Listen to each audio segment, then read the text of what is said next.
Hello everyone and welcome. My name is Roberto Corona. I am an Italian anthroposopher and astrologer, and in this video we're going to talk about Eclipse Season 2, focusing in particular on the next annular solar eclipse in Libra taking place on October 14th. Now here you can see a beautiful picture of the famous painting by Liane Collot-d'Herbois featuring Archangel Michael, the ruler of the season. And I'd like to remind you that we talked at length about the relationship between Michaelmas and Comet Nishimura, so you want to check out my last video about it. Now, the comet is still involved in this eclipse unless it, of course, disintegrates. At the moment, it should still be intact. So this is a list of 2023 eclipses. Eclipses, as you may know, occur in small sequences of 2 up to 3 eclipses every 6 months. And as you can see, we had 2 eclipses between April and May, both ruled by Mars. So we had a total solar eclipse on April 20th in Aries and a penumbral lunar eclipse May 5th in Scorpio. Now, the second season is going to feature both eclipses ruled by Venus. In fact, we're going to have an annular solar eclipse on October 14 in Libra and a partial lunar eclipse in Taurus on October 28. Now, as you can see, eclipses still fall between the Taurus-Scorpio axis and the Aries-Libra axis. And this is because the nodes changed sign on July 13th, retrograding into Aries Libra. So we still have a mixed situation. But what's special about this upcoming eclipse in particular is that it will take place at 21 degrees Libra, which, if you remember, was the degree Mars was sitting on during the last full moon in Aries. Now, this eclipse degree is very interesting because it still features Comet Nishimura.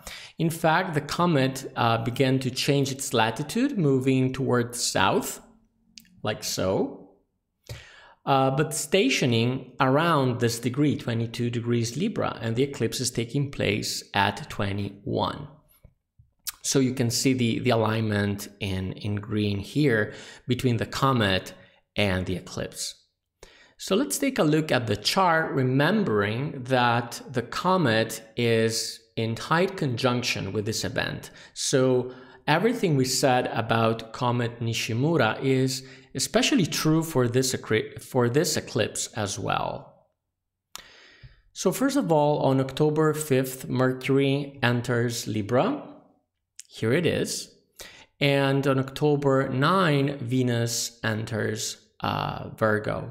And this creates a mutual reception between the two, meaning that Venus is receiving Mercury in her sign, and vice versa, Mercury is receiving Venus in his sign, being Venus in Virgo and being Virgo ruled by Mercury. Now, this is a mutual reception, meaning that the two planets are really creating this collaboration. They are working together here, and we're going to see what this means. Then on October 11, Pluto turns direct, so we are going to get an extra oomph of Plutonian energy, especially because the following day, on October 12, Mars enters Scorpio. So we have this peak of Plutonian energy right before the event, right before the eclipse of the 14th. Now, in general, a solar eclipse is first and foremost a new moon. So this means that it represents a new beginning. So we have this beginning of the manifestation process of the etheric forces down on the earth, right? And in this sense, it is a new beginning in which we have new impulses breaking in. And in this case, the energy released by the eclipse is used as a sort of relief valve. And this is because Rudolf Steiner explains to us that during a solar eclipse, the harmful astral forces present on the Earth are released, expelled through the cone of shadow that is formed by the moon. And this is even more interesting because on the other side of this cone, we have Comet Nishimura waiting, because Comet Nishimura is aligned to the eclipse. And this means that the comet is going to collect these harmful astral influences and to expel them out of the solar system for good. So not only these forces are expelled by the eclipse out of the Earth, but we have an extraordinary alignment with a comet, and the function of comets, according to spiritual science, is that they are sort of cosmic cleaners. So they collect these energies and they expel them out of the solar system. So we are witnessing a truly unique alignment here, and it is very beautiful to see this process thoughtfully prepared by the spiritual world. Now the eclipse, as you can see, it is here at 2107 Libra, in the heart of the starry image of the Virgin. You can see the Virgin upside down here. It is a woman. And especially during an eclipse, it represents the woman clothed with the sun of John's Revelation, which is, of course, an apocalyptic seal. And this woman is holding the seven-headed beast beneath her. And in this case, we are talking specifically about the south node, the dragon's tail, which is here. This would be the dragon, right? This beast. The south node is the dragon's tail. And this is important to recognize because eclipses can occur on the north node or on the south node. And here the south node is involved. And traditionally, this node represents, we say in astrology, a quote-unquote little Saturn. And this means that forces of destruction are released. Destruction, of course, to overcome the karmic past, because we know that the nodes are connected to karma, in favor of something new that wants to kick in. So this is a karmic release, and we've been prepared to this over the past month by the Sigizes and by the comet. So again, you can watch my previous video about it. So of course, looking at the eclipse, the sun and the moon, we immediately find here Mercury. And Mercury is, in this chart, in superior conjunction with the eclipse. And this means that Mercury is basically behind the sun from the Earth's point of view. And Mercury, as we have already said, is in mutual reception with Venus. And again, even though there's no aspect between them, I consider them to be in mutual reception. So this is very important because Venus, which is the ruler of the eclipse, as you can see here, is in opposition with Saturn in Pisces, right? And so this opposition represents the first ongoing tension that we're going to discuss.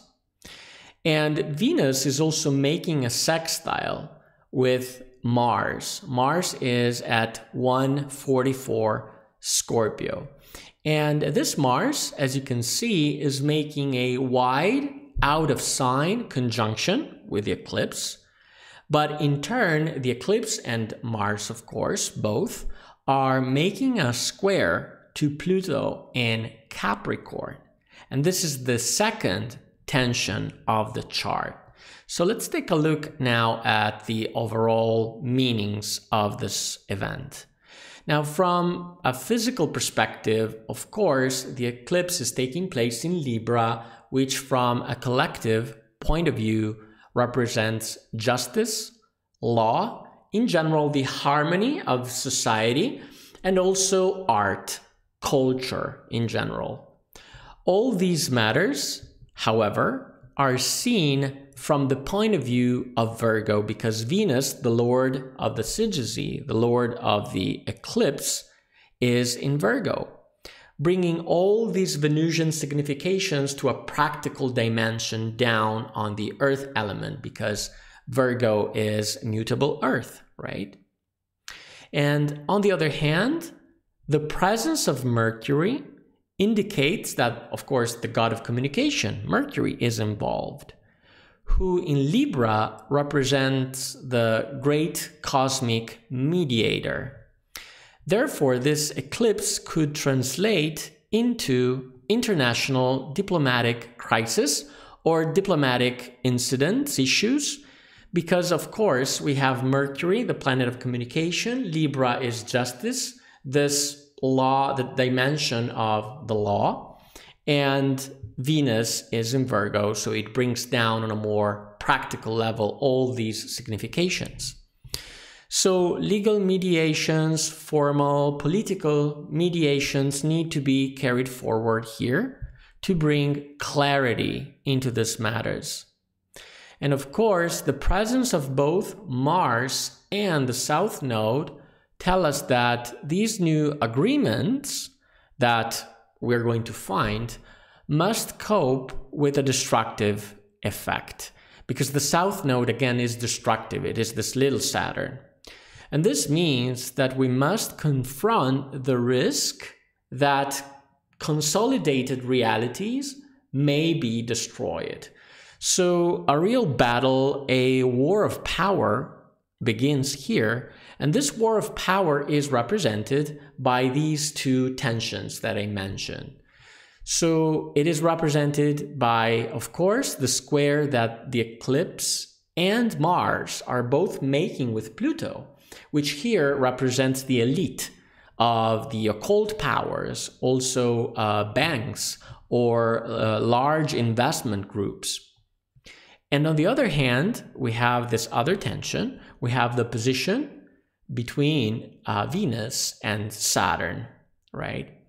So when we talked about Saturn in Pisces in a dedicated video, we addressed possible legal issues related to art, because Pisces is this very creative water sign that has to do with fantasy and so on.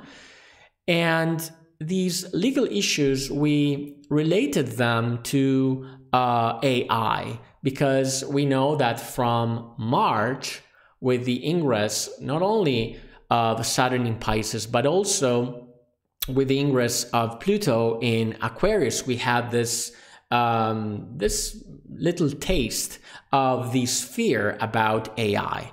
So, and this is of course what's happening because, for example, we have the Hollywood screenwriters strike that recently ended, but the actors strike is still ongoing. So as you can see, we have people working in this field of creativity, of art, that are going to, they want to have more protections against these new technologies, new AI technologies that, especially for actors and you know, little parts that an actor can have, they may be replaced by these technologies.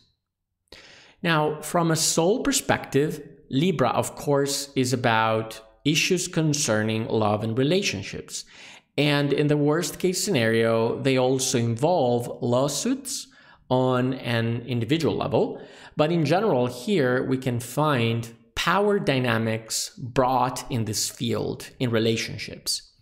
And these power dynamics are caused by the square with Pluto and the conjunction with Mars. So again, we have this part of the chart talking about that here.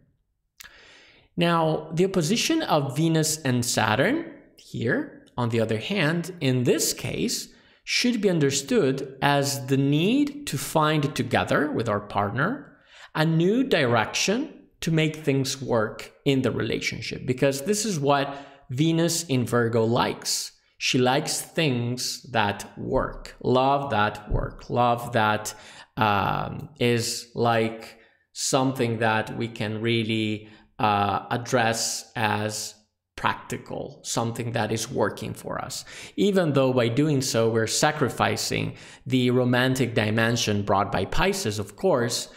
But in a sense, with Saturn in Pisces, we need to get rid of the inessential and looking at the relationship without illusions. This is what Saturn in Pisces does for a fresh new start.